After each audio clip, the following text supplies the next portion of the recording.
Pourquoi on n'est pas dans une démocratie ? Parce que Macron fait putsch après putsch, génère le chaos par la réforme des retraites, la façon dont il a... Pour moi, de toute façon, c'était game over en 2018, quand j'ai vu la violence de la répression contre les Gilets jaunes. À partir de ce moment-là, on sait qu'Emmanuel Macron n'est pas démocrate, qu'il a un potentiel autoritaire fort et qu'il est le président de la violence. C'est-à-dire qu'il a volontairement massacré, mutilé des manifestants, dont la plupart étaient pacifistes. Et tu trouves qu'elle devrait... Moi, c'est sujet seulement... Voilà, plein de fois, on me dit « Ah, mais elle aurait qu'à juste répondre. » Montrer sa chatte ? Non, mais non. Non, mais voilà. Bah écoute, voilà, non, c'est bien, la réponse est claire. Mais non, elle n'a pas à le faire, tu vois que c'est... Non, on dit, moi, on va pas... Moi, je lui demande rien. D'abord, je dis justement, il y a plein de gens qui me disent qu'elle devrait montrer des photos d'elle. Non, mais voilà. Non, mais vois, enceinte. Stop. Mais non, mais stop, parce que d'où elle aurait à faire ça, tu vois, c'est-à-dire, bah oui, c'est... non, Conspiracy Watch, de temps en temps, je regarde pour voir où ils en sont. Pour rigoler, quoi. Et ils ont un vocabulaire de 3000 mots. C'est-à-dire que tout est complosphère, conspi, d'extrême droite. Il y a turbo-conspi maintenant. Turbo-conspi, bien sûr. Et donc voilà, quand vous avez une figure comme Charlie Kirk qui se fait assassiner, bah, il utilise les mots qu'il utilise tout le temps, conspi d'extrême droite. Il ne va pas chercher plus loin. Donc c'est du degré d'analyse choupi. Hein, et pourtant... Pas gentil pour Choupi. Ben, oui, après, je ne sais pas, peut-être que Choupi est un conspi fave d'extrême droite anti-vax. Je ne le connais pas plus que ça.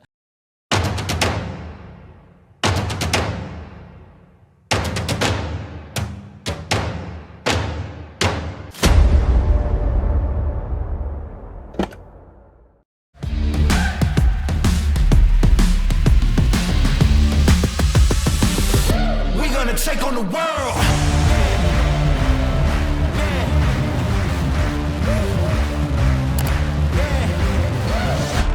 Bonsoir à tous et bienvenue dans ce nouvel épisode des Incorrectibles. Je suis ravi de vous retrouver comme chaque semaine et j'en profite pour, comme à chaque fois, eh bien, vous remercier, vous les souscripteurs, sur cette désormais nouvelle plateforme sur laquelle nous sommes, en plus bien sûr de YouTube Membre. Vous pouvez évidemment nous aider sur cette nouvelle plateforme qui est Substack. Donc, et c'est uniquement grâce à vous, je ne cesse de le dire, que nous pouvons produire chaque semaine ces contenus exclusifs. Voilà, donc merci pour les autres qui ne peuvent pas s'abonner ou en tout cas nous aider financièrement, de bien vouloir mettre des pouces levés, de partager autant que possible ces vidéos. C'est comme ça que le référencement s'améliore.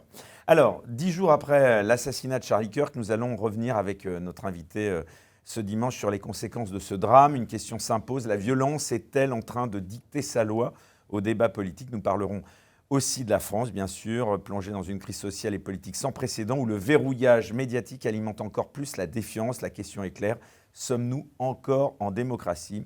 Alors pour parler de tous ces sujets, j'ai le grand plaisir de recevoir à nouveau, ça faisait très très longtemps qu'on ne l'avait pas vu ici dans Les Incorrectibles, mais toujours un plaisir, d'accueillir le journaliste et cofondateur du Monde Moderne, Alexis Poulain. Bonsoir Alexis. Bonsoir Eric, merci. C'était difficile de vous avoir. En tout cas, on est ravis. Je suis par moi et par vous, mais un plaisir de revenir. C'est vrai que ça faisait très longtemps. Oui, je crois que ça faisait 2-3 ans. C'était à l'époque du canapé orange. Exactement, le canapé orange voilà, qui a été remplacé par les 2 fauteuils jaunes. Alors, je le disais dans cette première partie, si vous le voulez bien, Alexis, bon, je ne vais pas vous représenter tout le monde maintenant, en tout cas sur Internet, vous connaissez. On va, si vous le voulez bien, revenir sur cet assassinat de Charlie Kirk. J'ai voulu intituler cette première partie « La violence impose-t-elle sa loi au débat politique ?» Alors d'abord, question toute simple, quelle a été votre réaction à la mort de Charlie Kirk ? J'ai été horrifié, parce que c'est quelqu'un que je suivais, le Charlie Kirk Show sur Rumble. Et pas forcément parce que j'étais d'accord avec lui, au contraire. Parce vous êtes de gauche, vous, enfin, oui, historiquement. Mais pour moi, c'était quelqu'un qui permettait de comprendre en fait ce qui se passait aux États-Unis. Parce que Charlie Kirk, au-delà de son militantisme, son prosélytisme pour la cause chrétienne, contre l'avortement, etc., il était en fait une chambre d'écho de ce que pensaient beaucoup d'Américains, plutôt que d'être quelqu'un qui va aller influencer la jeunesse pour voter Trump. Parce qu'ici, on a tendance à voir ça du côté, il parlait pour convaincre, cher s'il le faisait, et il avait un sens du débat. Mais en fait, quand on écoutait Charlie Kirk, on comprenait MAGA, on comprenait Trump, on comprenait aussi les États-Unis. Pour nous, Européens, ça paraît inconcevable. La disputation, il faisait ses débats dans les... Oui, les débats dans les universités, mais le Second Amendment, le fait d'avoir cette liberté de parole qu'on n'a pas ici, hein, c'est assez contraint par des règles. Et donc pour moi, Charlie Kirk, c'était une voix qui comptait pour comprendre ce qui se passait là-bas aux États-Unis. Et j'y suis allé cet été pour voir un peu mieux. et comprendre sur place, dans les États d'ailleurs, Wyoming, etc., qu'on votait Trump. Et c'est plus complexe que ça une fois que vous êtes sur place. Et donc quand j'ai vu la scène qui est terrible, j'ai été horrifié, choqué, et je me suis dit mais c'est affreux quoi. C'est pas normal de se faire tuer simplement pour ses idées. Il n'y a pas de limite en fait à partir de là. Et évidemment, ça rappelle la tentative d'assassinat de Trump que certains ont moqué aussi comme étant un false flag ou une mise en scène pendant la campagne. Et de voir cette violence qui est quand même assez présente aux États-Unis, puisque au-delà de l'assassinat de Charlie Kirk, oui, il y a souvent des fusillades de masse dans les écoles, des tueurs de masse. Juste avant, il y avait ce tueur qui a ciblé une école catholique, et qui était volontairement pour faire du mal, vraiment, en disant voilà, ça me fait plaisir de vous faire du mal, bande de cons. Donc il y a toujours eu de la violence. Kennedy, 3 présidents assassinés. Donc un pays quand même où la violence en politique est différente de chez nous. Mais quand elle arrive de cette manière-là, ça reste choquant. Vous pensez que c'est les conséquences de cette liberté d'expression aux États-Unis, vous ? Non, je ne pense pas. Je pense que c'est... encore une fois, on ne peut pas comprendre les États-Unis si on reste ethnocentré sur nos valeurs européennes, sur la façon dont on considère finalement les Américains comme des Européens. Ce n'est pas le cas. Les Américains, c'est des Américains. Il y a le Second Amendment, il y a la liberté de parole, il y a une volonté farouche de garder ses armes. Pour eux, l'idée d'un peuple armé, elle est importante parce que ça évite un tyran. Nous, un peuple armé, c'est quelque chose qui fait peur aux gouvernants et qui fait peur même aux gens. Finalement, on se dit il y a très peu de gens qui seraient d'accord avec l'idée qu'on puisse avoir un deuxième amendement en France où chacun pourrait avoir un flingue. Et pourtant, c'est effectivement une condition sine qua non de la liberté, d'une certaine façon, avec ce que disait Kirk. Il y a quelques morts par an, mais c'est le prix à payer, et il en a fait partie, pour cette liberté-là. Et nous, on juge avec notre vision du monde. Et aux États-Unis, c'est très différent parce c'est un pays jeune, pionnier, frontière. Je vais faire un documentaire sur les semaines que j'ai passées là-bas, qui cache quand même le génocide premier des nations indiennes. Il y a une honte qui n'est pas vraiment dite, mais on sent bien que rien n'est fait pour rendre quand même ce qui a été du massacre des Indiens, ce qui a été fait. Et puis, il y a toujours cette idée de la frontière, c'est-à-dire ça ne doit jamais s'arrêter. Il fallait aller à l'ouest. Une fois qu'on est allé à l'ouest, il a fallu faire l'Empire. Maintenant, c'est les étoiles. Enfin, voilà. Les États-Unis sans frontières, ça n'existe pas. Donc, cette mentalité-là, nous, on ne l'a pas. On est en train de se rétrécir. On a accepté le fait qu'on était des empires, mais que nous avons fini tout ça et qu'on devient des petits pays finissants. Les États-Unis restent dans une logique, du moins dans la mentalité, l'histoire qu'ils veulent bien se raconter, dans la construction d'une nation, il y a toujours la frontière, il faut toujours aller plus loin. Et puis il ne faut pas oublier qu'aux États-Unis, il y a un drame fondamental, c'est la guerre de sécession, la guerre civile. Et ça, c'est très présent dans les esprits. C'est-à-dire qu'à chaque fois que vous avez un événement comme l'assassinat de Charlie Kirk, immédiatement, on va faire référence à une potentielle guerre civile. Et si c'était la guerre civile ?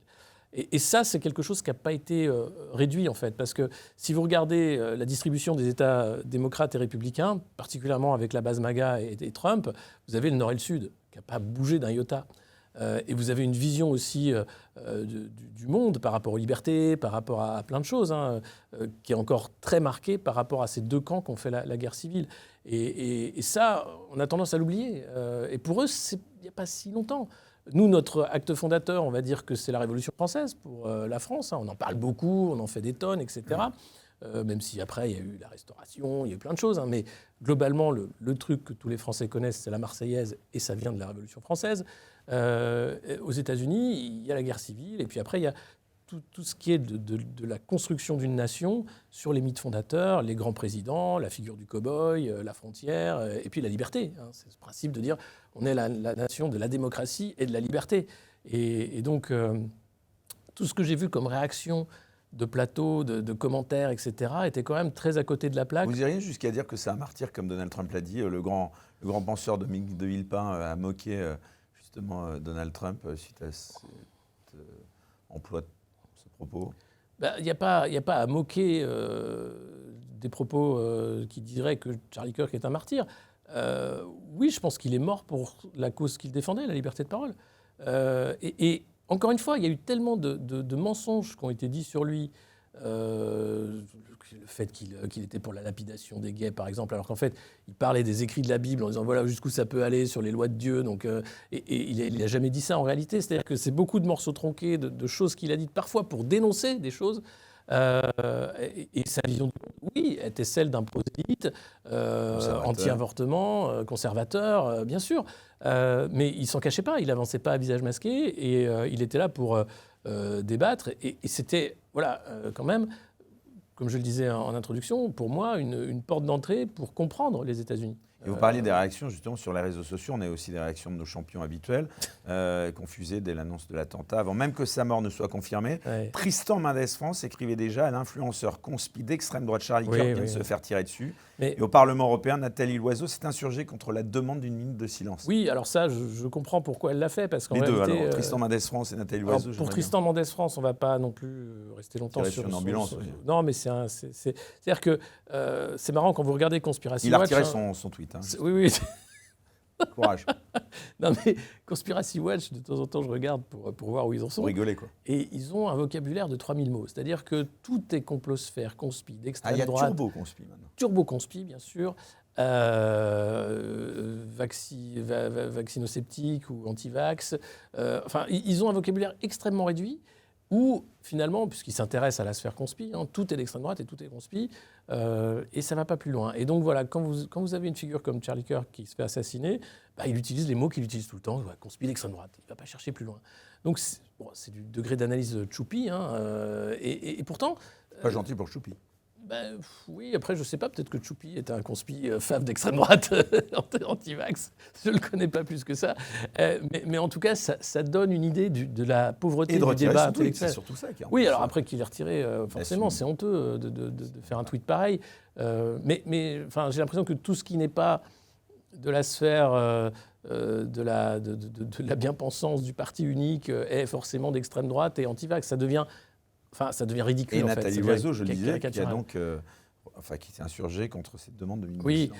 Oui, alors Nathalie Loiseau, elle est dans son rôle, comme d'habitude. Elle est membre de Renew, qui est l'équivalent d'En Marche au Parlement européen, membre d'Horizon, le parti d'Édouard Philippe. Et donc, elle fait partie de ce camp du bien progressiste, européiste, qui voit évidemment Charlie Kirk comme une personnalité dangereuse d'extrême droite, qui attise la haine. Et donc, elle a refusé la minute de silence en disant que de toute façon... déjà, il est américain, ça ne touchait pas forcément l'Union européenne et qu'il n'y avait pas à faire une minute de silence. C'est la seule, finalement, qui a dit ça. Est-ce qu'il y avait à avoir un débat ? Fallait-il faire une minute de silence au Parlement européen ? Moi, je pars du principe que le Parlement européen ne sert à rien et nous coûte une fortune, alors qu'il s'amuse à faire des minutes de silence, à sortir des drapeaux ukrainiens, à parler de fausses lois qui ne verront jamais le jour. Au final, ça fait des députés payés 8 000 € par mois. Pour pas faire grand-chose, ou alors faire de temps en temps des discours et interpeller Ursula von der Leyen, qui est indémoulable, et c'est la Commission qui fait du mal. Donc, elle est dans son rôle, elle fait son truc, et après, ça lui permet, elle, de se victimiser, en disant que parce qu'elle a refusé la minute de silence, elle est maintenant cible de menaces de mort. Imaginez qui connaît Nathalie Loiseau. On en parle. Mais nous, on en parle, oui, mais tu t'imagines, tu vas dire, tiens, je vais envoyer une menace de mort à Nathalie Loiseau. Stop, quoi. C'est n'importe quoi. Donc ça lui permet d'être un peu héroïne, tu vois, un peu cheap, et puis de dire, moi je défends la bien-pensance. Voilà. Moi je défends les bonnes choses. Charlie Kirk défendait, il était homophobe, il était transphobe, il était raciste, il était anti-avortement, enfin voilà, toutes ces choses qu'on a pu entendre sur lui. Et alors, il y a plein de gens qui sont ça. Faut-il pour autant leur interdire la parole ? Et c'est ce qu'elle a dit, d'ailleurs. Elle a dit ensuite sur une interview à France Info qu'en Europe, Charlie Kirk, en France, aurait été traité comme un délinquant pour ce qu'il disait. Parce qu'effectivement, nous, en France, on n'a pas cette liberté de parole. Et si vous avez les propos de Charlie Kirk, oui, vous tombez sur le coup de la loi et vous serez sans doute attaqué. Oui, mais il y a une autre forme de sanction. Nous, on est traité en permanence, ce que je disais un peu partout, là où j'étais interviewé, quand on m'a demandé ma réaction, c'est que alors, je n'emploie pas le terme cible dans le dos, mais enfin, on peut, depuis Charlie Kirk, s'en étonner quand même un petit peu. C'est tout le temps, même CNews est d'extrême droite. Aujourd'hui, on apprend cette semaine que CNews est une chaîne d'extrême droite. Bientôt, mon chien qui aboie va être d'extrême droite. Enfin, c'est affligeant. Ils ont pas beaucoup de vocabulaire quand même, les gens. Mais c'est ce que je disais tout à l'heure. C'est-à-dire qu'à partir du moment où vous avez des gens comme Rudi Reichstadt et Tristan Mendès France qui sont auditionnés par le Parlement, qui sont dans tous les groupes de travail de l'ARCOM, de machin, etc., et qui ont une pensée binaire extrêmement pauvre sur le débat politique, avec un but d'être en fait des censeurs et des commissaires politiques, de dire lui il a le droit de parler, lui il n'a pas le droit de parler, on ne va pas aller très loin comme ça. Et en France, on a, depuis la loi Pleven, un complexe de censure de la parole publique. Il faut voir le travail qui a été fait par Thomas Fazi et Pascal Clairotte sur les Twitter Files France, où on comprend que depuis les années 70, les lois Pleven, puis les années Mitterrand, puis ensuite les différents gouvernements, et là particulièrement sous Macron, en France, on a sous-traité en fait la censure aux ONG, enfin à des associations comme SOS Racisme, SOS Homophobie, la LICRA, etc., qui ensuite vont utiliser la loi française pour faire en sorte que des gens se taisent et soient interdits de parole. Enfin, le cas emblématique, ça a été la guerre qu'a menée Manuel Valls contre Dieudonné. Voilà, Dieudonné, un humoriste, n'a pas le droit de faire de spectacle, enfin, parce qu'il est antisémite, parce que voilà, il a été jugé, etc. Et donc, il est sous bracelet actuellement. Voilà, donc c'est ça la liberté de parole en France. Elle est extrêmement pauvre, extrêmement réduite. Et je comprends que ça part d'un principe. Ce que vous voulez dire, c'est parce qu'il est présenté comme antisémite, parce qu'on n'a pas quand même le droit. Après, il a aussi joué avec des négationnistes. Voilà, il a toujours été très loin. Vous n'êtes quand même pas pour une liberté d'expression totale qui peut appeler. Parce que finalement, c'est ça aussi. Quelles sont les limites de la liberté d'expression ? Est-ce que. Bien sûr. Bien sûr. Il y en a quand même quelques-unes. Mais bien sûr. L'incitation à la haine, c'est quand même. Alors justement, non, l'incitation à la haine, là, c'est un vrai sujet. Parce que la haine, c'est un terme extrêmement vaste. On va dire d'accord, l'apologie d'un crime, l'incitation à en faire d'autres, non, parce que, voilà, tout ce qui est de l'ordre du racisme, tout ce qui est de l'ordre de l'appel au meurtre, tout ce qui est de l'appel physique, etc. Oui, c'est normal qu'on ait des lois. Mais on avait, et on a toujours la loi de 1881 sur la presse, qui fait que vous êtes jugé a posteriori sur les propos que vous tenez. C'est le cas de Zemmour, qui est tous les 3 mois accusé de propos racistes, etc. C'était encore le cas la semaine dernière. Et voilà, il paye 3 000 € et ça recommence. Là, on est dans autre chose. On est en Grande-Bretagne à mettre des mères de famille en prison pour 24 mois pour un post Facebook parce qu'excédée, elle a vu des gamines se faire tuer par un malade mental et qu'elle a dit ça suffit. On est où avec parce que le jeune était rwandais et hop, post de haine, 24 mois de prison, une mère de famille. Et c'est 30 arrestations par jour au Royaume-Uni pour des posts sur les réseaux sociaux. Donc c'est pire encore là-bas. En Allemagne, c'est pareil. Et nous, en France, on a Macron qui veut instaurer ce régime en fait de la peur qui va museler tout le monde. Thierry Breton qui était aussi... Thierry Breton avec le DSA, mais le DSA c'est une blague, parce que Thierry Breton qui se la jouait, genre, tu vas voir Elon Musk, tu vas voir ce que tu vas voir, parce que moi je suis Thierry Breton, je fais des lois, attention, il parle comme ça. Et Elon Musk... C'est bien. Je bien Thierry Breton, oui, bien sûr. Ouais. J'ai flingué à tous, vous savez, j'ai une maison au Sénégal. Et le gars fait croire que c'est le shérif, tu vois, moi j'ai le DSA, si Ursula von der Leyen se met à jouer contre ses maîtres, ça ne marche pas. Déjà, elle est mise à sa place parce qu'elle est obéissante et que c'est un bon agent transatlantique. Vous avez vu sa négociation avec Trump, il n'avait jamais vu ça, il s'est dit, elle fait du bon boulot, elle. Vraiment, elle est nulle, c'est parfait. Si elle se met à dire, on va attaquer frontalement les entreprises d'influence américaines que sont les réseaux sociaux et leur faire payer des gros chèques, ça ne va pas bien se passer. Il suffit que Microsoft dise bon, vous avez plus les licences, c'est bien, on va vous décommissionner et puis démerdez-vous. Parce que voilà, ils ont des moyens de. Ça ne marche pas. Donc réaction. Tout ce qu'ils peuvent faire, c'est être fort avec les faibles. Donc ils vont mettre en prison des mères de famille pour des posts Facebook. Ils vont vous empêcher d'avoir des comptes sur les réseaux sociaux.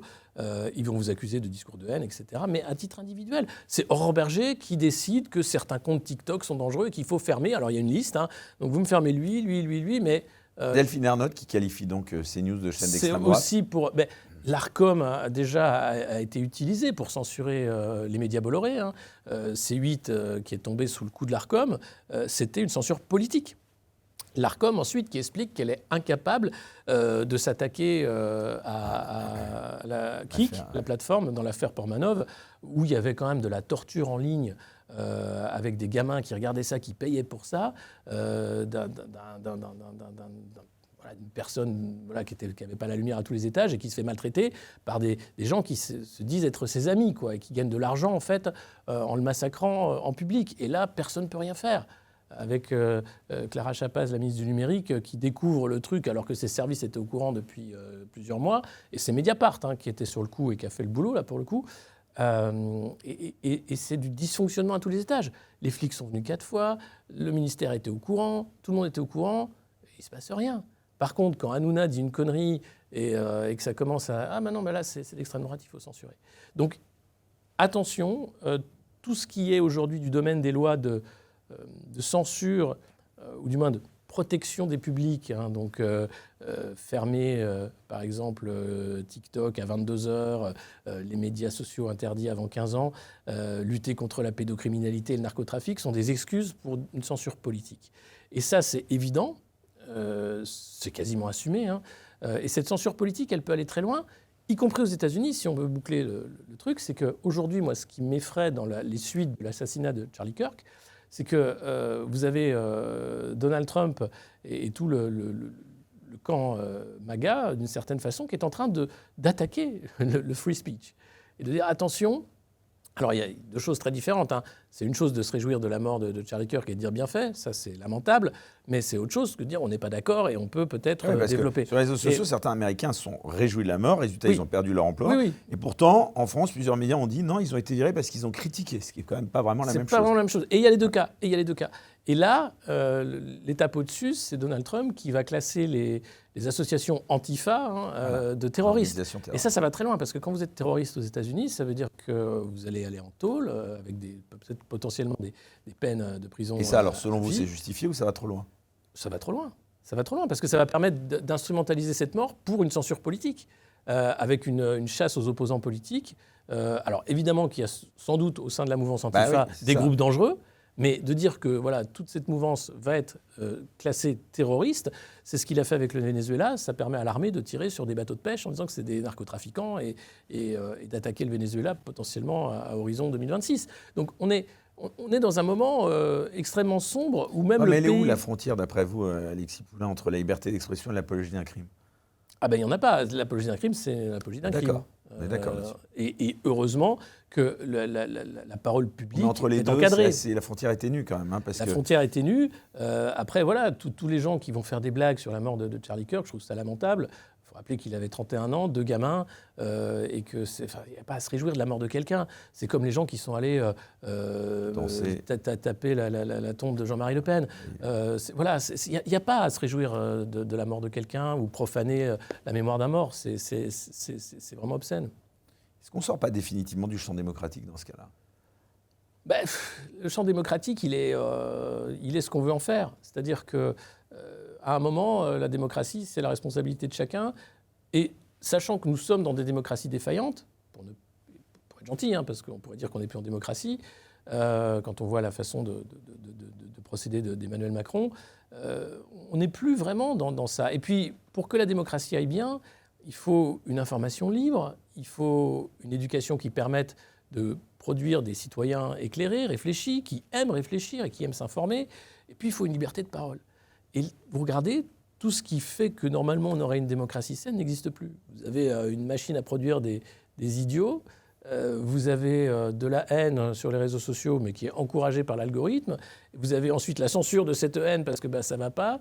Et puis vous avez des élections qui sont des rendez-vous de spectacles pour enfants où on vous propose quelques produits comme ça sur l'étalage, mais c'est certainement pas vous qui décidez. D'ailleurs, la dernière fois qu'on a demandé leur avis aux Français, c'était en 2005, c'était pour un référendum. On a dit non, on a vu ce que ça a donné.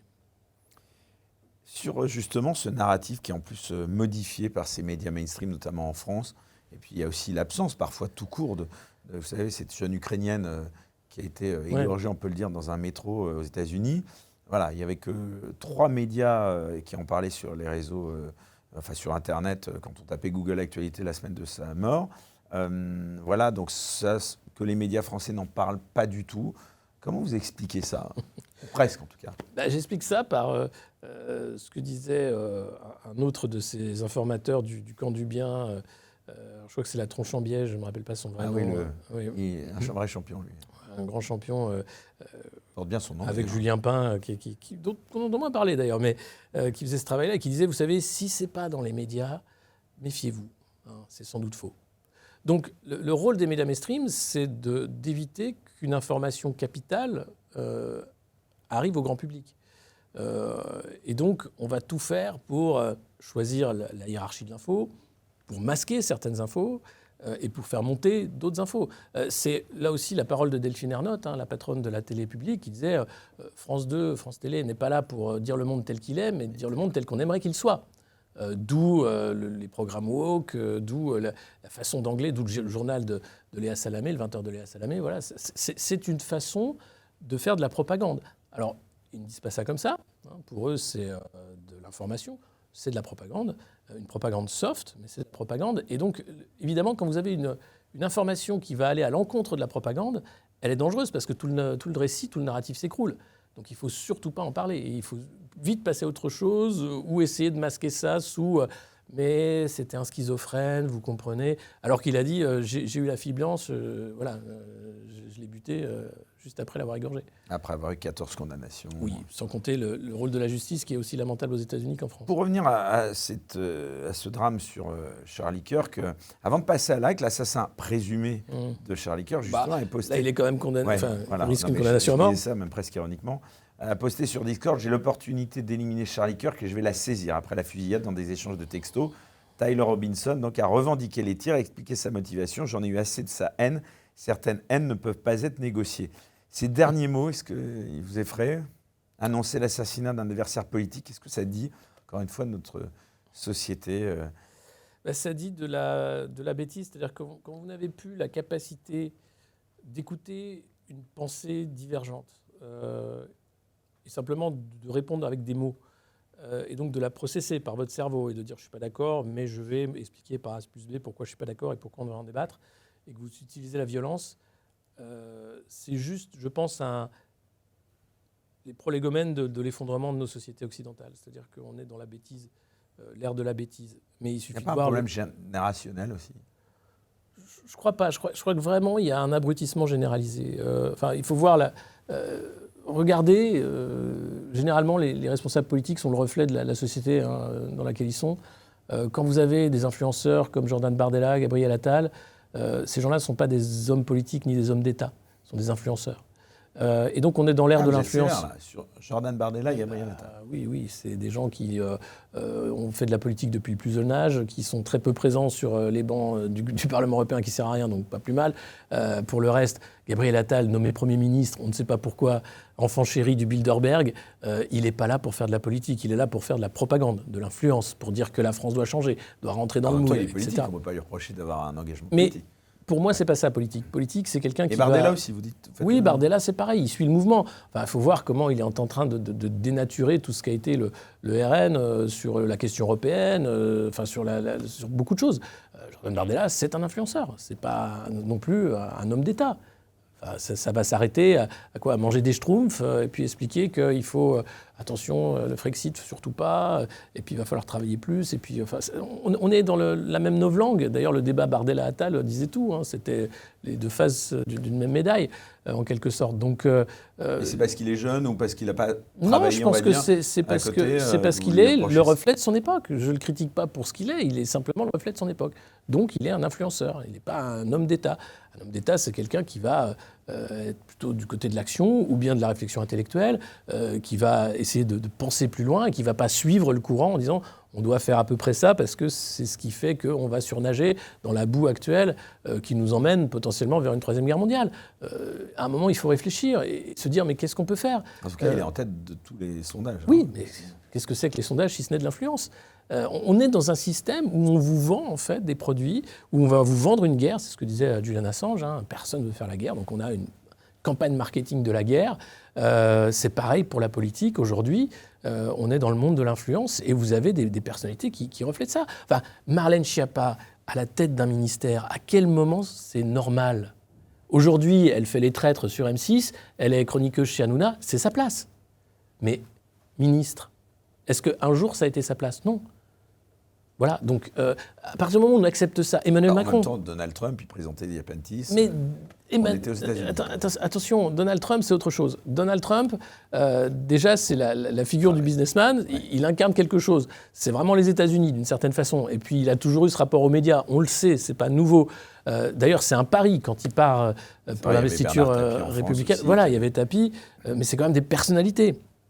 Là, on parle de gens qui sont voilà, sympathiques au demeurant pour certains, irritants pour d'autres, mais qui sont, je ne sais pas, des influenceurs, des entertainers, ce que vous voulez, mais je cherche aujourd'hui quelqu'un qui aurait suffisamment de structure pour être un vrai président de la République. Vous êtes situé où, vous, aujourd'hui, Alexis Poulain ? Politiquement, parce que je l'ai dit, vous politiquement, êtes de gauche, je suis souverainiste plus que jamais. Je pense qu'aujourd'hui, l'Union européenne est un vrai danger, et de gauche, si vous voulez. Tendance Philippot, étatiste alors, pas étatiste, parce que je trouve qu'on paye trop d'impôts et que l'État a beaucoup trop d'importance.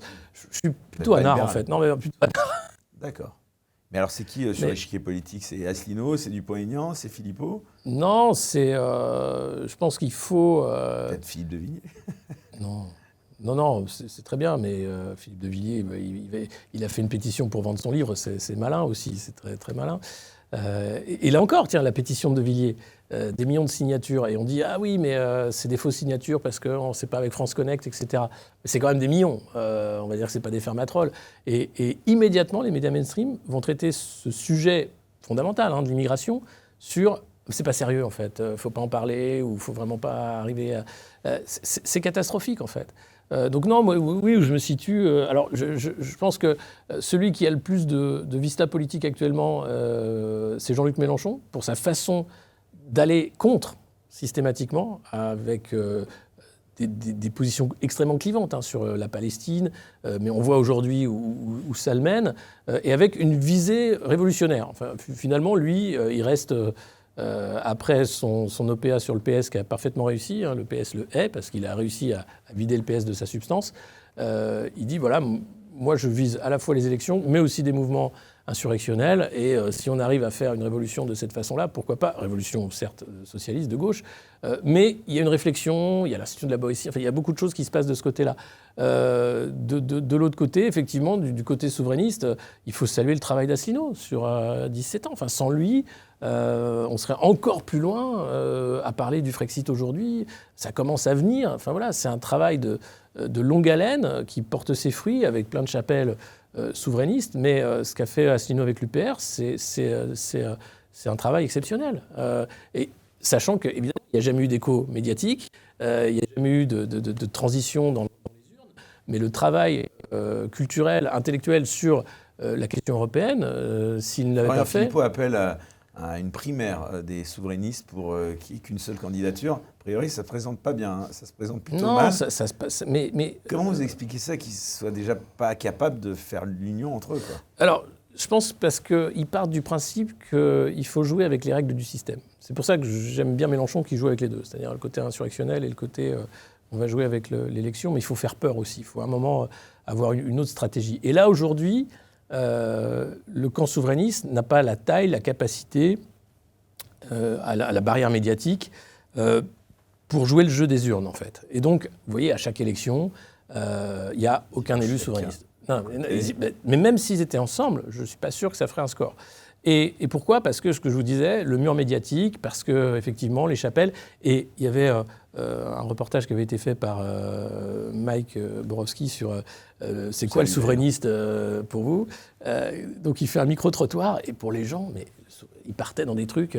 ah oui, c'est le roi de France, ah oui, c'est le retour de la cour, c'est De Gaulle, c'est machin, mais c'est degré zéro de connaissance politique. Donc rien que le terme souverainiste, c'est un no man's land dans le cerveau de 80% de la population française. Donc quand vous partez d'aussi loin, évidemment, vous n'allez pas aller très loin. Et puis si vous additionnez toutes ces chapelles et vous dites on fait une primaire, on fait une union, en fait, sont les mêmes gens qui gravitent autour de ces personnages, que ce soit Dupont-Aignan, Philippot, Asselineau. Donc ils vont se retrouver, ils sont d'accord sur beaucoup de choses. Donc c'est pas parce qu'on va faire une primaire qu'on va multiplier les électeurs. Ils se haïssent tous les trois. Et visiblement, c'est pas l'amour, et c'est difficile de se parler, même si on voit bien que Philippot tente des trucs de son côté, avec l'idée de la primaire à Arras, voilà. Mais le camp tel qu'il est aujourd'hui et tel qu'il pèse médiatiquement, il ne peut pas gagner dans les urnes, parce que le jeu des urnes est fait contre lui. Pour gagner dans les urnes, il faut passer sur la matinale de France Inter, il faut passer au JT de Léa Salamé. Voilà, c'est ce qui fait que politiquement, on peut jouer le jeu des urnes. Aujourd'hui, c'est impossible. Et même quand vous avez une campagne présidentielle, que vous arrivez à avoir les 500 signatures, comme ça a été le cas pour certains de ces candidats, vous avez quoi? Un temps de parole extrêmement réduit. Alors ça permet pour une fois de dire « Ah ben ça fait du bien, on l'a entendu à la télé ».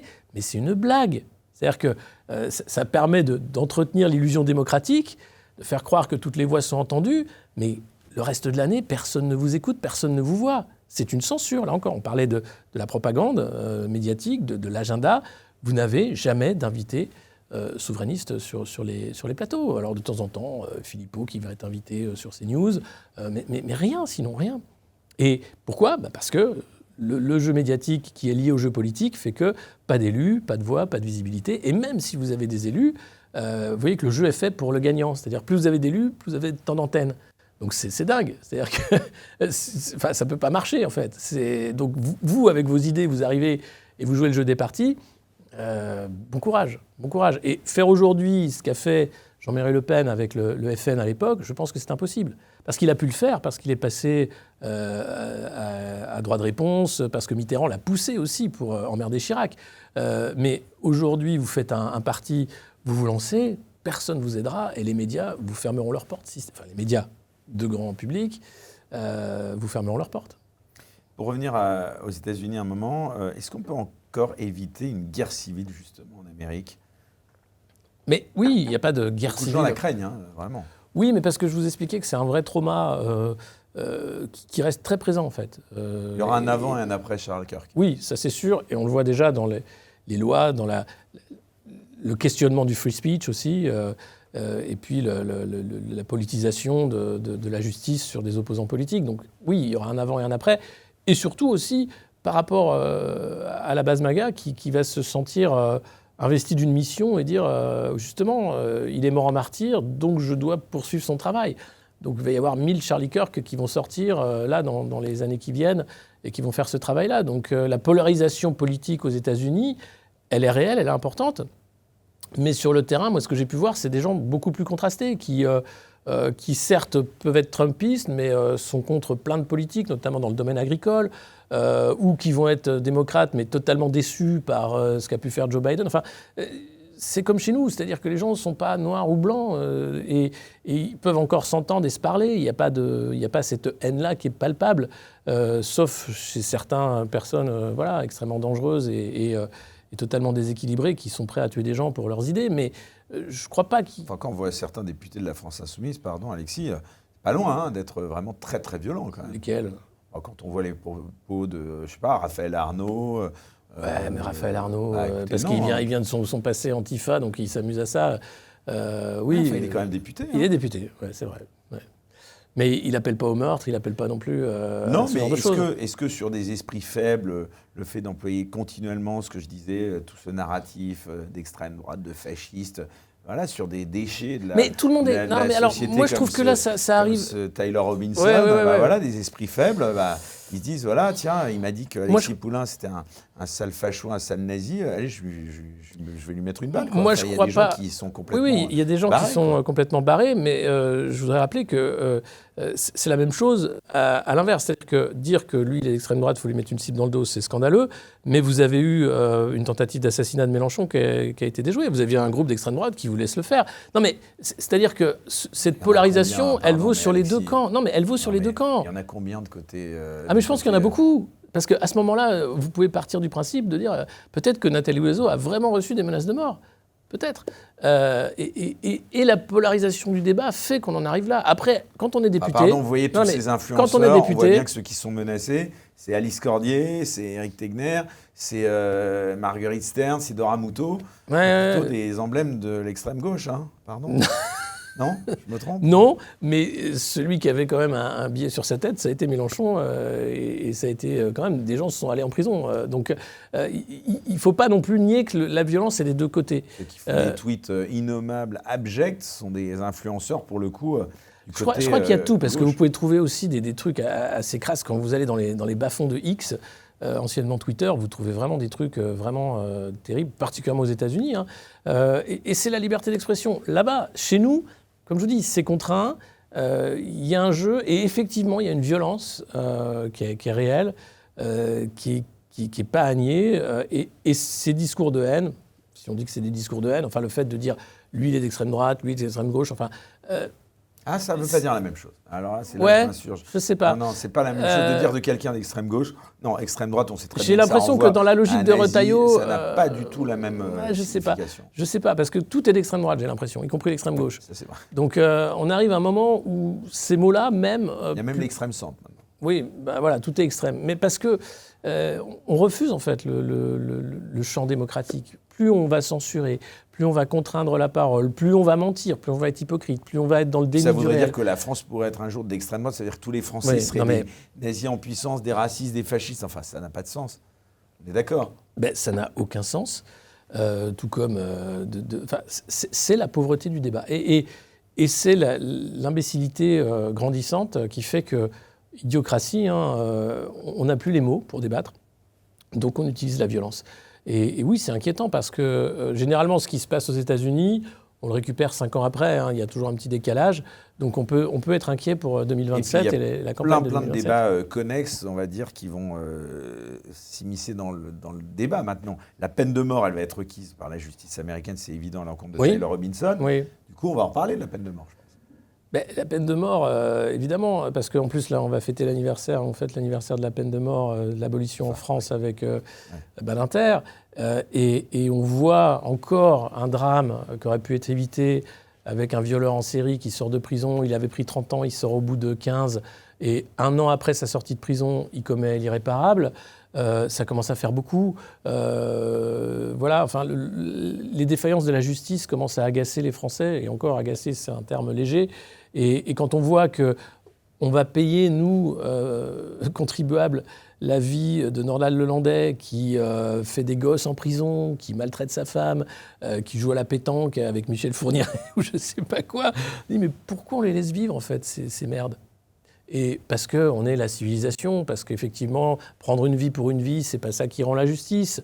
Et parce que c'est dégueulasse de se dire finalement, pour des on n'a raisons... pas payé pour ces gens-là. Oui, mais c'est affreux de dire que pour des raisons économiques, on termine une vie. Parce que c'est... Alors là, on va aller sur le même débat que sur la loi fin de vie. Je considère que je ne devrais pas donner 1 euro à des gens qui ont fait ce que vous décrivez. Ben justement, c'est la question de la civilisation. Est-ce qu'on doit les garder en prison à vie et ne pas les tuer parce que justement, on est la civilisation qui finance dans ce cas-là. Dans ce cas-là, qu'eux payent, oui, mais est-ce qu'ils ont les moyens de payer ? C'est toute la question. Mais oui, bien sûr. Oui. Et la vie est rude, mon général.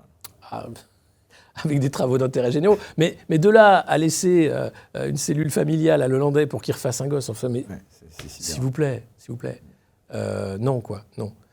Il y a vraiment je sais pas, un monde parallèle dans la justice où on a l'impression que les gens font semblant d'être naïfs ou alors ils s'en foutent et que c'est finalement plus une justice qui est du côté du criminel que de la victime. Par exemple, un policier se fait lyncher, oui, on apprend que les flics... Ils ressortent. Ouais. Ils ressortent quelques jours après. Ils chopent les mecs. Avec un contrôle judiciaire quand même très strict. Ils ressortent. C'est magnifique. Mais dans quel pays ? Dans quel pays ? Vous savez, c'est Nayib Bukele, président du Salvador, lui aussi d'extrême droite, dictateur, donc qui a lutté, il partait de loin contre les gangs et une criminalité galopante avec une guerre en fait qu'il a menée contre les gangs. Il explique, voilà, si vous voulez zéro crime, vous avez zéro tolérance avec les criminels. En France, comme je vous le dis, la justice, on a l'impression qu'elle est du côté des criminels. C'est un truc de dingue. C'est-à-dire que tout est fait pour que ça se passe bien, pour qu'ils n'aient pas trop de peine de prison, pour qu'éventuellement ils ressortent tout de suite. Enfin, c'est impressionnant. Et quand on voit les multirécidivistes, tous ces meurtres qui auraient pu être évités si on avait une vraie perpétuité, si, comme vous le dites, ce serait aux familles de payer pour ces malades mentaux qui sont dangereux pour la société. On est une société qui accepte, en fait, c'est suicidaire. Parce que ça va avec le reste. C'est pas de considérer la vie en tant que telle, c'est de considérer que ces gens sont des dangers. Donc oui, pour c'est le danger, protéger. On supprime le danger. Il est question de protéger les innocents, pas de rendre la vie facile aux criminels. Là, c'est lunaire, en fait. Et c'est pas nouveau. Enfin, je veux dire, ces affaires de leurs conditions de détention. Oui, dans les prisons de haute sécurité de Darmanin, parce qu'ils sont réveillés toutes les 4 heures, etc. Mais ça aussi, enfin, Darmanin, il me fait marrer. C'est que de la com. C'est-à-dire, il fait une prison haute sécurité et il n'y a jamais eu autant d'aménagements de peine pendant qu'il est ministre de la Justice. Sauf qu'on ne parle pas des aménagements de peine. On va parler de la prison haute sécurité. Mais si les gamins qui ont tabassé le flic ressortent, c'est aussi la politique, c'est le ministère de Darmanin. Est-ce qu'on l'a entendu sur ce sujet? Je ne crois pas. Sans compter qu'au-delà d'une certaine durée de condamnation, là on va en tôle, mais je crois jusqu'à 1 an, il y a des bracelets électroniques, il y a des aménagements de peine. Mais parce qu'il n'y a pas de place. Voilà. Il n'y a pas de place de prison. La dissuasion, elle n'est pas là, quoi. Non, la dissuasion n'est pas là. Mais la peine de mort ne dissuade pas non plus.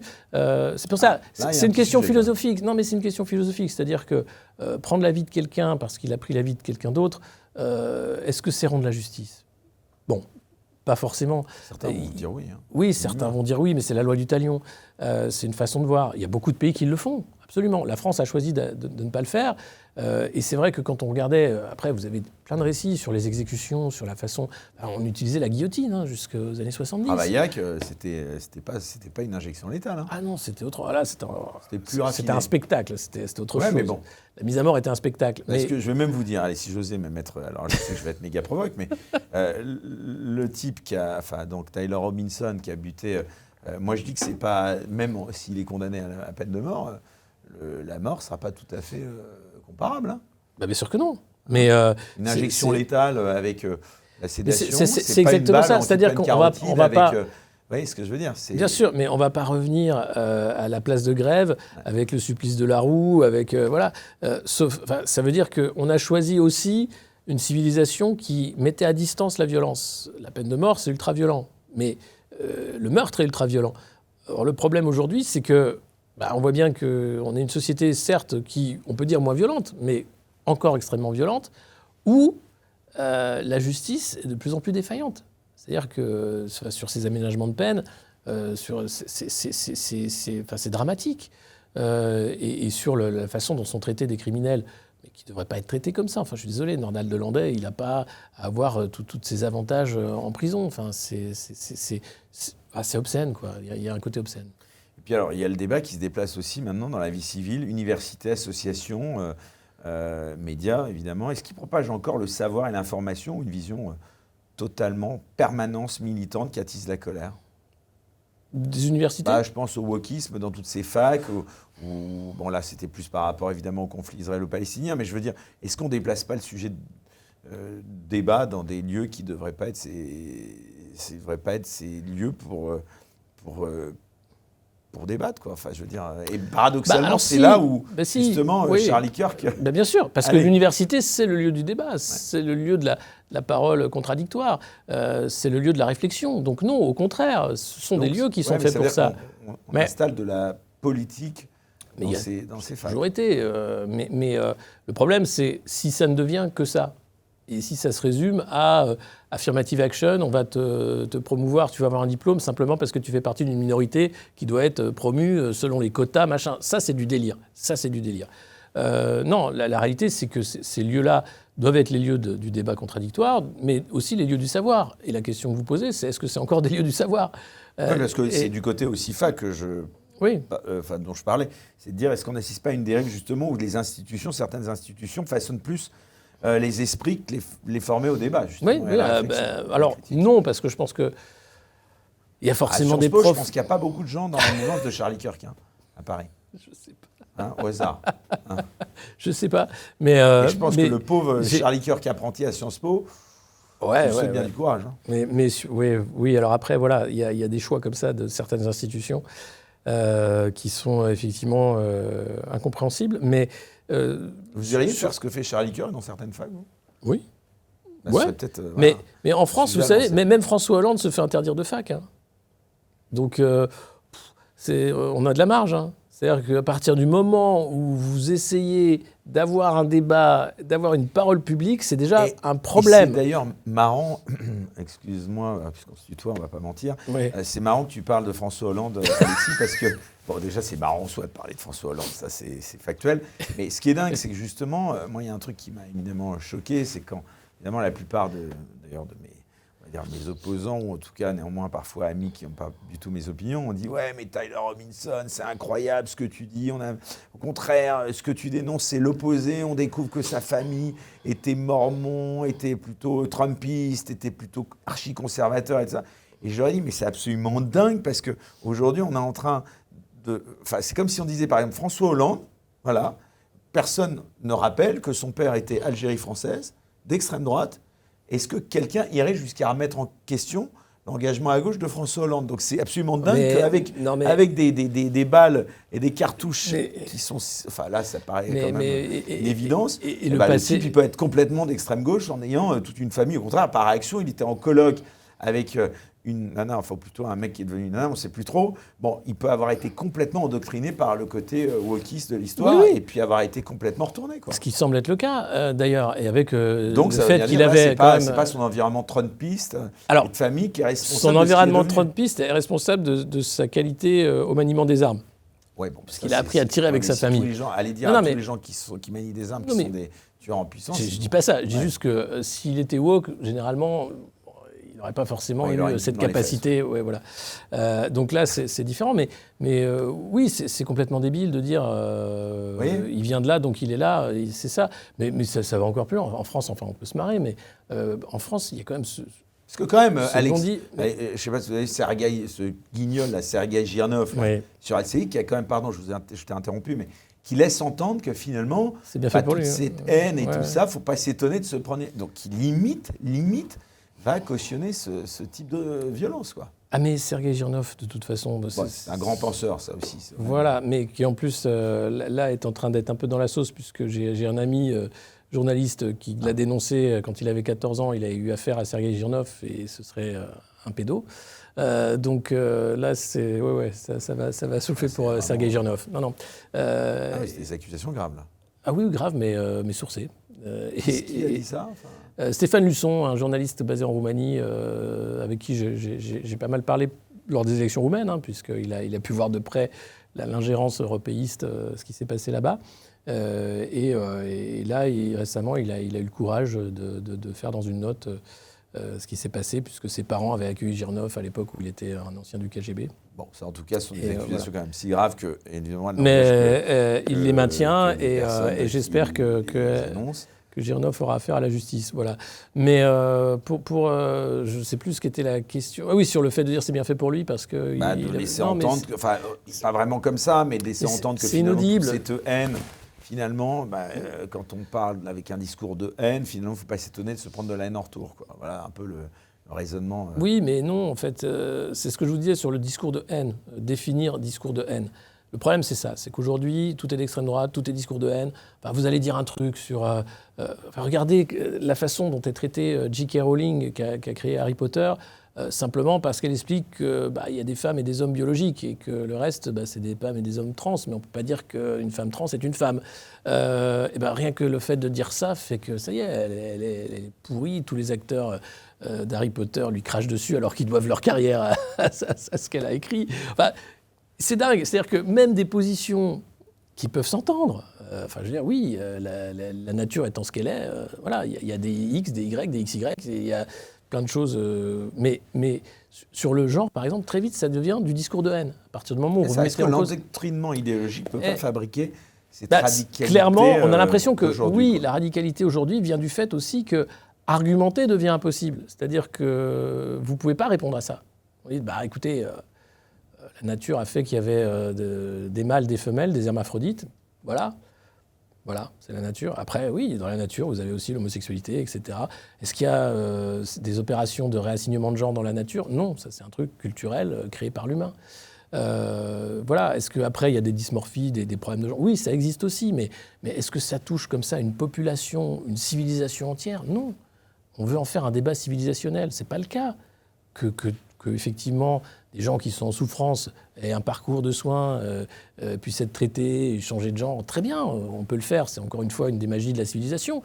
De là, en faire un débat de société, c'est n'importe quoi.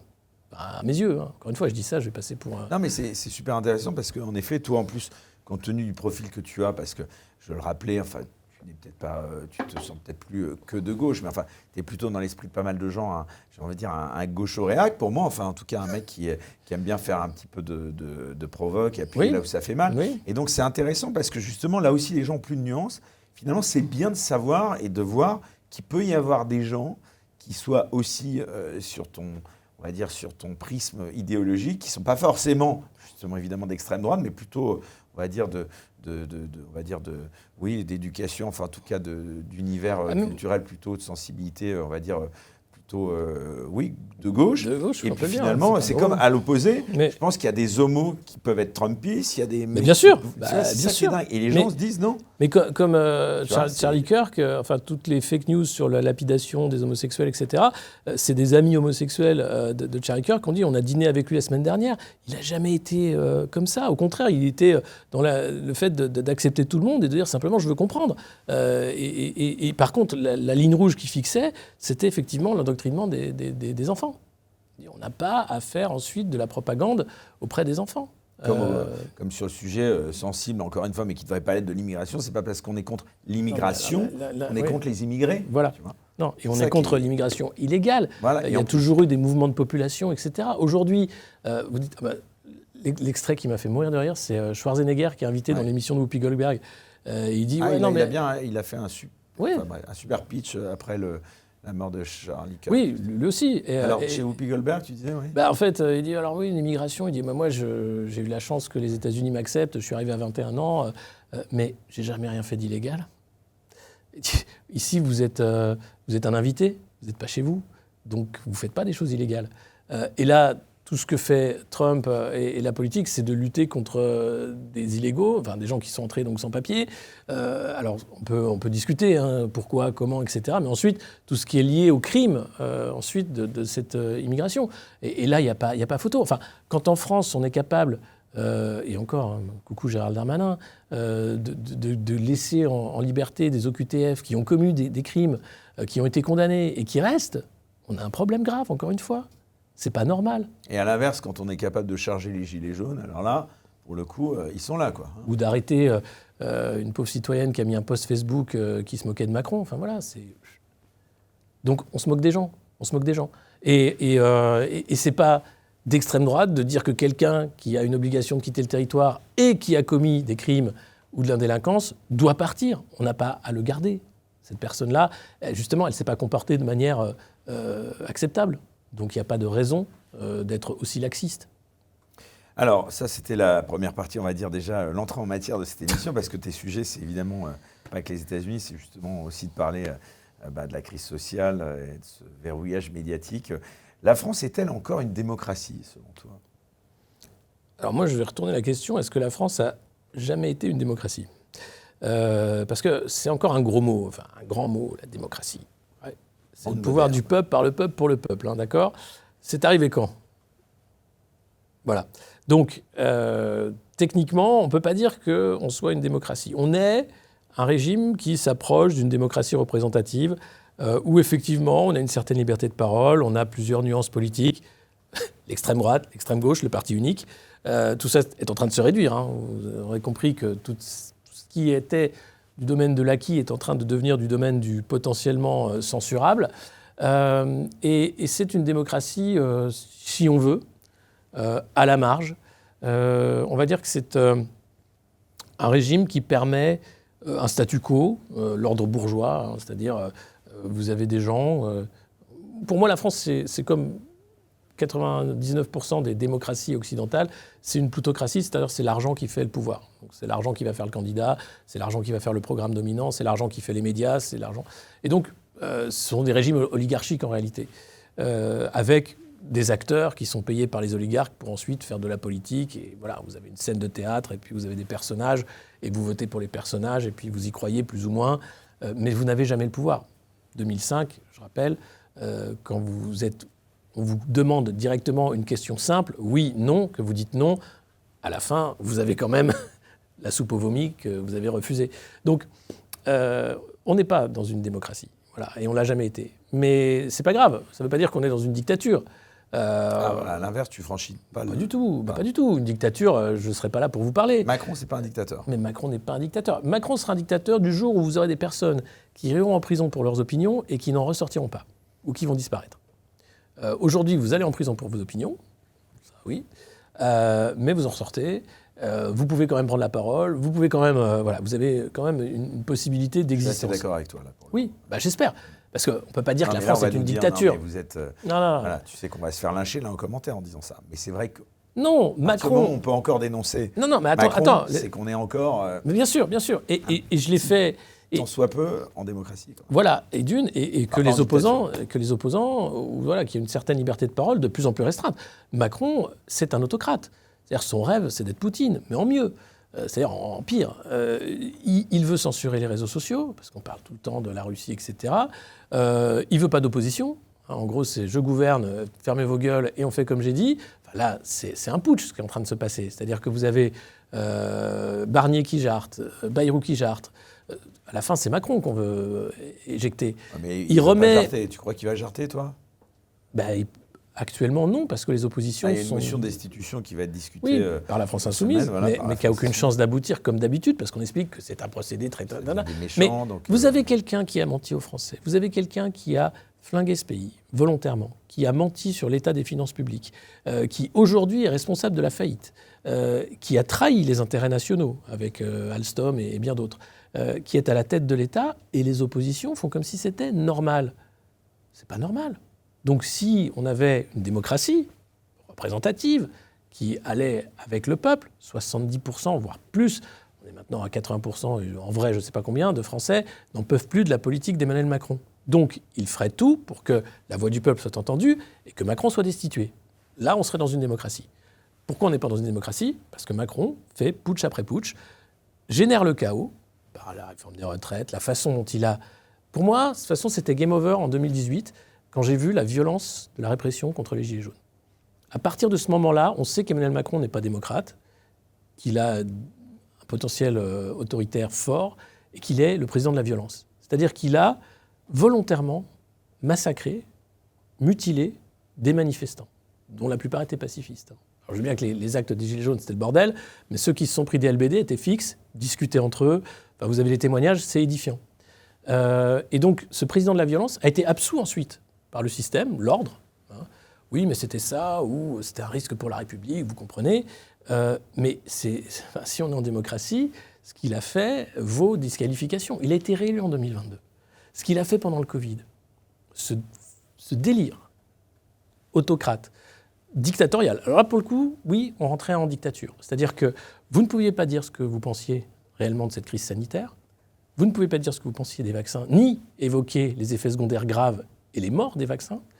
Vous ne pouviez pas sortir de chez vous, avec aussi une auto-attestation, etc. Et ensuite, on a créé des boucs émissaires avec les non-vaccinés, qui étaient vraiment la lie de la société qu'il fallait mettre dans des camps. Si on avait continué le délire, vous aviez Emmanuel Le Chypre, Christophe Barbier sur BFM à l'époque, qui étaient à deux doigts de dire il faut des camps de vaccination où on enferme les gens jusqu'à ce que machin. On va les chercher. Et on va les chercher, voilà, avec la brigade. Donc on est rentré là potentiellement, on a vu la petite porte qui s'ouvrait sur la dictature.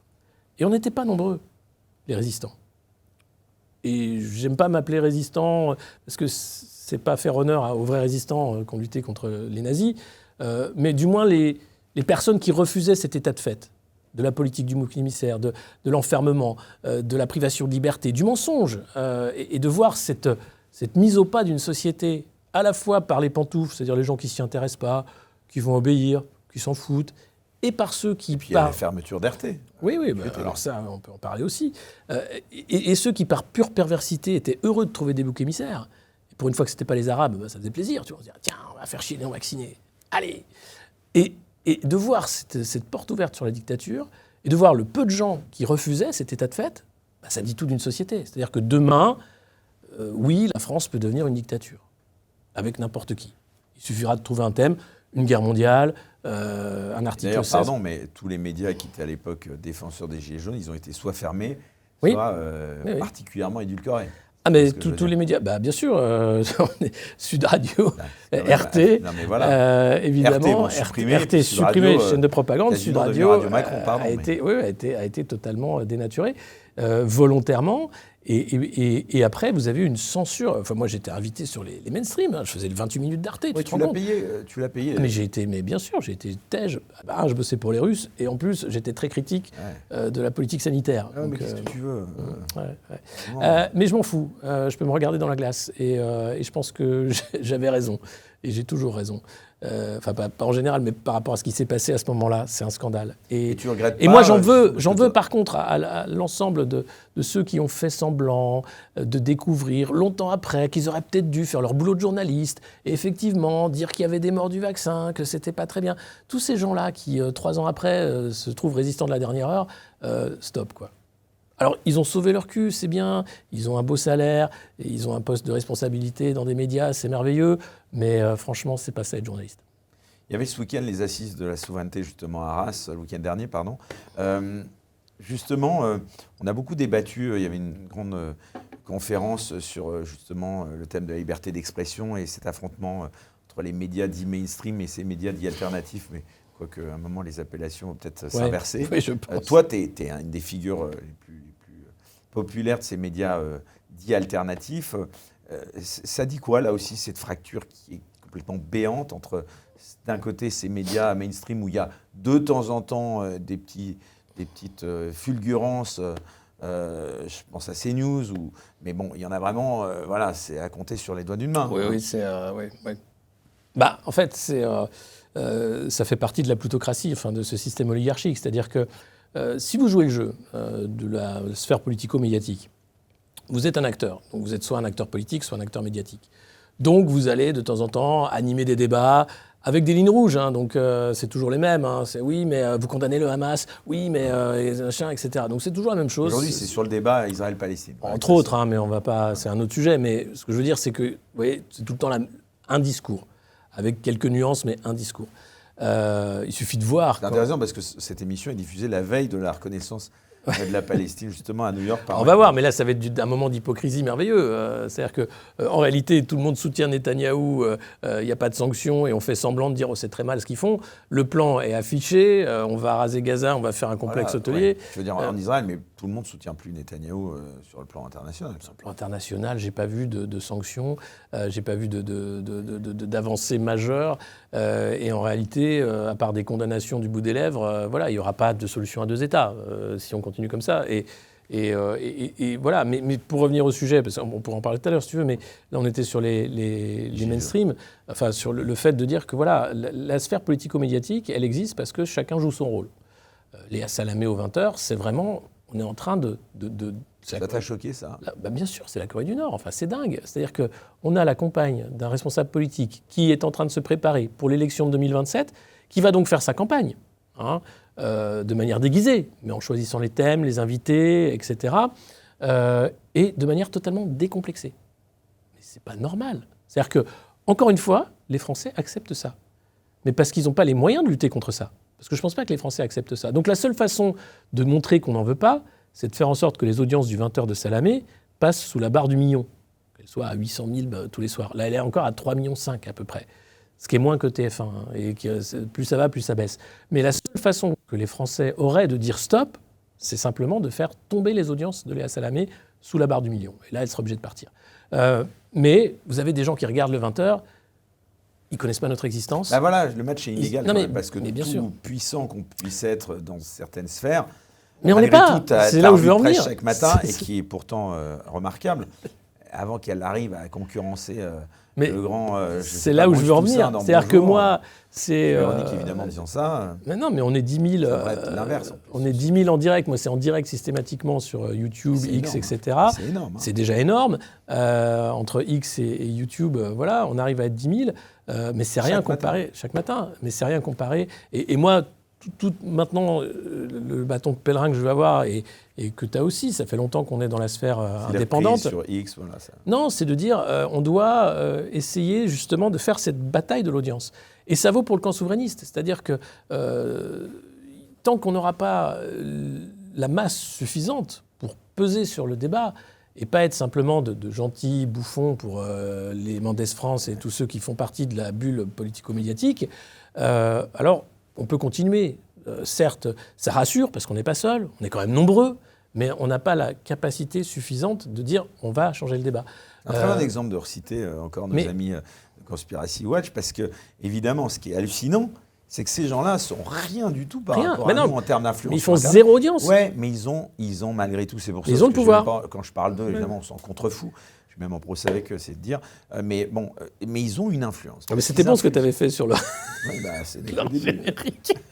Ami Rudy Reichstadt, si tu nous regardes. Non, mais voilà, si tu veux, ces gens-là ont quand même une influence, ils infusent. Mais ils sont au cœur du pouvoir, c'est-à-dire qu'ils sont dans les commissions d'enquête, ils sont à l'ARCOM, ils sont invités dans plein de conférences, ils sont basiques, toutes les célébrations qu'il peut y avoir. Surtout, ils sont là, ils ne comptent pas de manière publique, mais de manière politique, du pouvoir tel qu'il est aujourd'hui, ils sont importants, ce sont les commissaires politiques. Nous, on doit inverser ça. Et il y a une chose qui me fait être très optimiste, c'est justement... Avec notre pognon aussi. Oui, en plus avec notre pognon. Une partie de notre pognon. Mais là où je suis optimiste, c'est que, déjà, la dynamique est de notre côté. On fait de plus en plus d'audience, de plus en plus de gens nous découvrent, comprennent qu'on peut s'informer autrement, délaissent les médias mainstream. Enfin, il faut voir le désamour. En France, c'est 25%, je crois, de Français qui font confiance aux médias. La chute du 20h entre PPDA à l'époque qui était à 10-12 millions et maintenant même ils sont à 3 millions, ils sont à 3, 4, 5 maxi. Voilà, 5 maxi. Ce qui est énorme. C'est un succès, mais voilà. Petit à petit, on va avoir la révolution des podcasts, on va avoir la révolution des médias indépendants, ce qu'on est en train de faire. Mais pour ça, il faut du soutien, il faut des gens qui s'abonnent, il faut des gens qui en parlent, il faut des gens qui partagent nos contenus. On ne parle pas d'argent, là, on parle simplement même de visibilité. Et puis ensuite, qui se disent « Ah ben oui, ça m'intéresse, et je vais retourner voir, et puis je vais voir ce qui se passe. Et puis peut-être que là, je vais avoir une autre version de ce qu'on me donne en fait à manger à la télé. » Et ça, c'est important. Et où je suis optimiste, c'est qu'aux États-Unis, c'est totalement ce qui s'est passé. Ils n'en tirent même pas les leçons en France. Non, mais ils s'en foutent. Trump, c'était grâce aux médias sur Internet qu'il a été élu. Bien sûr, il a été élu grâce à Carlson, grâce à Joe Rogan, bien sûr, et Bannon, etc. Mais c'est en France, alors il y a deux limites à ça. C'est que, on est un petit pays. Donc on n'a pas la masse que peuvent avoir les podcasteurs américains, même si on a la francophonie. Moi, il y a beaucoup de Belges, de Suisses, de Français de l'étranger, des Canadiens, des gens de partout, YouTube. Beaucoup de francophones, en Algérie aussi. Enfin voilà, tout que je salue, tous ces gens-là qui m'écoutent quotidiennement. Mais après on a deuxième barrière, c'est qu'on a une censure. Ce qui n'est pas le cas aux États-Unis, parce qu'il y avait justement le free speech et qu'on peut aller très loin et que les gens sont friands de ce genre de contenu. Nous, en France, on a donc les commissaires politiques qu'on vient de citer, qui sont là pour dire aux gens « N'y allez pas, ces gens-là sentent l'ail, ils sont d'extrême droite, ils sont dangereux, c'est des conspis, c'est des machins. Donc restez bien dans l'enclos. Hein, n'allez surtout pas batifoler en liberté, c'est dangereux. » Et on a affaire aussi à une population très peu politique, très peu non plus informée. Moi, je dis toujours, je fais un parallèle entre la malbouffe qui va rendre malade, obèse, et la malinformation qui va rendre con.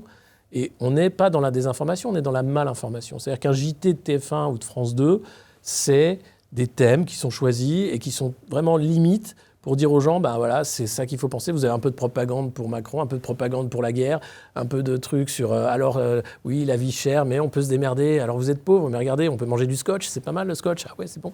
Et tout est fait comme ça.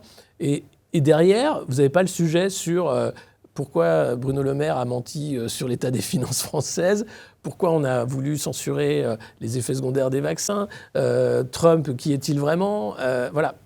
On reste dans la caricature, on malinforme volontairement les gens pour, et là c'était magnifique, la vidéo Thomas Legrand, Patrick Cohen avec les pontes du PS, c'est génial parce que ça montre comment pensent ces gens-là, c'est-à-dire à un moment, tu as Thomas Legrand qui est sur France Inter qui explique oui, mais tu sais, tous ces gens du centre mou, alors on les entend pas, ils sont pas très vocaces, mais massivement, ce sont des gens qui écoutent France Inter, tu sais. Et donc il a conscience de son pouvoir. Là. Bien sûr. Et ces gens-là, pour lui, sont des veaux. C'est-à-dire qu'on ne les entend pas, mais par contre, ils m'écoutent moi. Donc si je leur dis de voter Glucksmann, ils voteront Glucksmann. Voilà. T'inquiète pas, tu vas voir comment ça marche. Et potentiellement, ça marche. Encore. D'ailleurs, il faut saluer le magnifique boulot de l'Incorrect, je le dis, parce que voilà, c'était les premiers parrains, d'ailleurs, de ce média, Les Incorrectibles, lorsque je l'ai lancé sur Sud Radio. Bon, après... On a eu des petits échanges un peu parfois sportifs, mais en tout cas, voilà, je voulais leur manifester. Mais c'est pas d'extrême droite, l'Incorrect, si. C'est une cabale de l'extrême droite contre le service public. Ce qui est formidable en plus, c'est quand ils s'indignent et que tu as toute la clique là, qui Moi, vient j'ai les adoré. défendre. C'est que Et- c'est marrant quand il s'agit d'Élise Lucet dans Cache Investigation, de l'apologie de Mais toutes ces pire que caméras ça. cachées. Enfin, et T'avais il une y a- journaliste du Monde qui était aux obsèques de Jean-Marie Le Pen en caméra cachée. Enfin, ils le font tout le temps. Mais alors, bon, là, ça va, c'est pour l'information. Mais si jamais vous filmez des gens qui sont dans un lieu public en train de conspirer, puisqu'il était question de faire élire Glucksmann en 2027, non, c'est tronqué.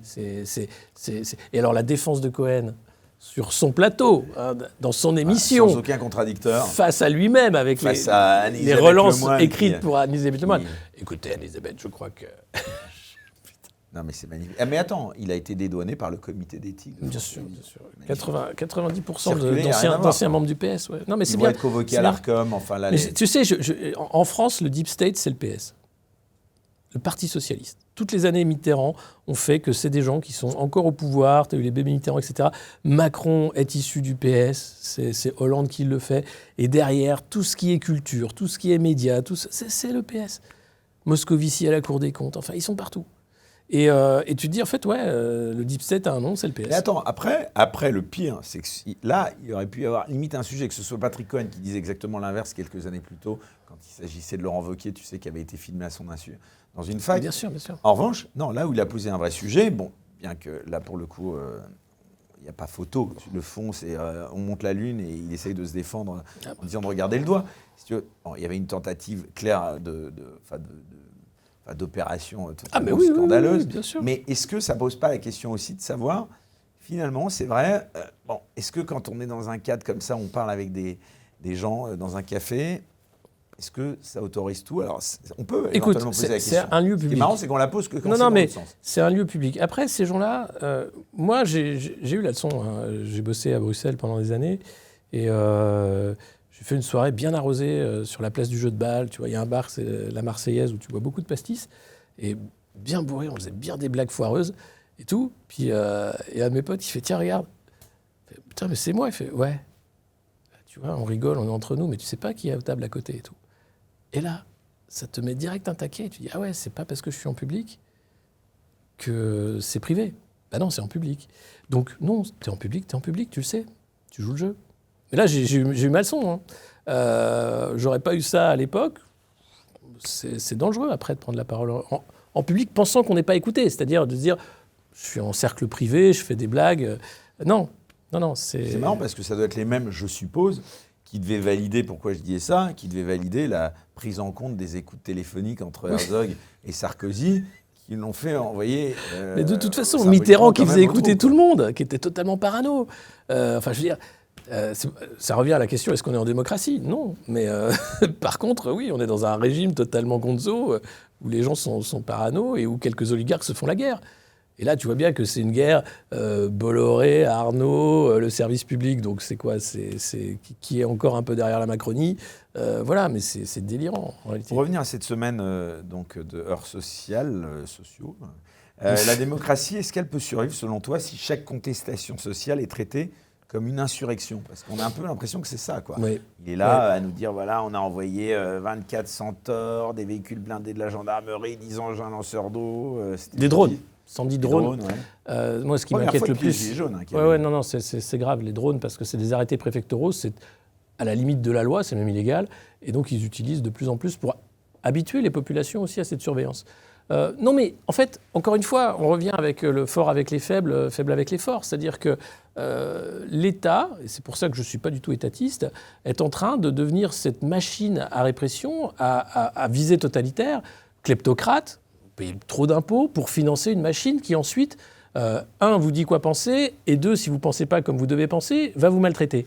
Donc à un moment, pourquoi on accepte un système aussi débile? Parce qu'on pense que l'État est gentil. Bon, petit à petit, je pense qu'on comprend que l'État n'est pas gentil. Il est l'État. Et il existe parce qu'on est obligé de payer pour que cette bête nous mange, et en faisant de plus en plus de lois folles sur le contrôle social, sur des lois de pire en pire qui sont en train de flinguer les ZFE, enfin voilà, les voitures radars maintenant, enfin tout ce qui est fait pour emmerder le citoyen lambda, qui n'aura pas les moyens de se retourner contre la bête, l'État. Donc cette criminalisation de la mobilisation populaire, elle va dans le sens du pouvoir qui est en train de prendre l'État, et qui peut potentiellement se transformer en une dictature communiste, oui. L'Europe, l'Union européenne porte ça en elle. Toutes ces lois climato-débiles, enfin je ne sais pas comment on appelle ça, sont là pour contraindre, pour commencer à faire accepter aux gens qui font partie d'une société homogène où on doit obéir avec des poubelles, où on met une puce, on a le droit à tant de kilos de déchets par semaine, on a le droit de pisser tant de fois par jour, on a le droit de regarder telle chaîne d'infos mais pas celle-là. Enfin, et j'en peux plus en fait. C'est étouffant. C'est étouffant. Et un Bruno Retailleau joue parfaitement son rôle. C'est-à-dire que vous avez maintenant des préfets qui ont de plus en plus de prérogatives, qui sont les représentants de l'État au niveau régional et qui se sentent pousser des ailes. Et c'est grave en fait. On était déjà ultra centralisé avec les préfets bébé Macron qui ont été placés. C'est du délire. On a affaire à des gens idéologues qui vont être potentiellement dangereux parce que pour eux, c'est normal que l'État soit une machine de répression massive. Il devrait démissionner, selon toi, Emmanuel Macron ? Oui. Oui, il devrait partir. Il a perdu. D'ailleurs, il le disait, que si le président était à tant de degrés, machin, et après avoir perdu tant d'élections, alors il serait temps de partir. Donc oui, il devrait partir, absolument. Il devrait partir et laisser le temps de dire, bon, là, écoutez, je ne crois pas que je finirai mon mandat, je pense qu'on ne peut pas continuer dans ces conditions. En revanche, pour que les élections se déroulent dans de bonnes conditions, je laisse 8 mois de préparation à toutes les écuries politiques, etc. Entre-temps, on gérera les affaires courantes, ça ne peut pas être pire. Donc, voilà. Et puis, il faut qu'il parte, parce que s'il reste, c'est potentiellement dangereux pour nos libertés. C'est quelqu'un qui est dangereux. Parce que justement, on voit bien qu'il ne veut pas lâcher le pouvoir. Et ça va être difficile pour lui, 2027.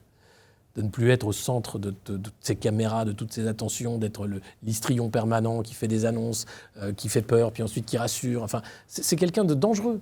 Et donc, plus il va rester, et plus il va rester dans cette fin de règne extrêmement impossible, plus il va être paranoïaque. Il y a un vrai problème psychologique.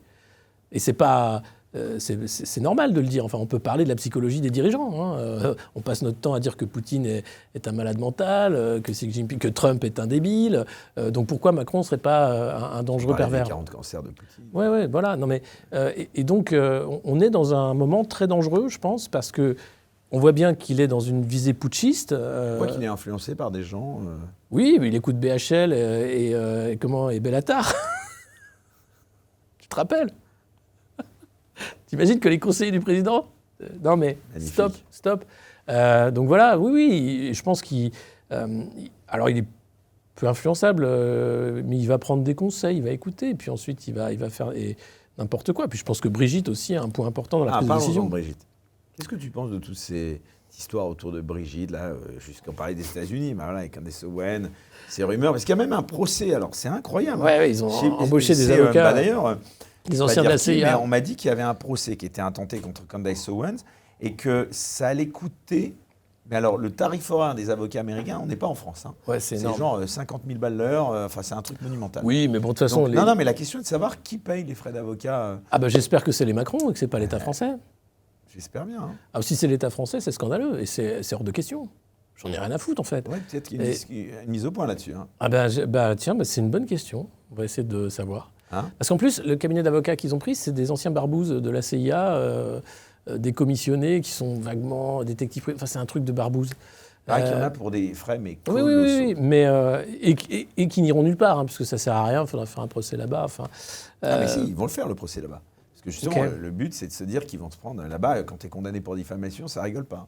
Ok, je ne sais pas si elle sera condamnée pour diffamation. Je sais pas. Bon, et sur toutes ces rumeurs, bon là, moi, volontairement, je suis un peu.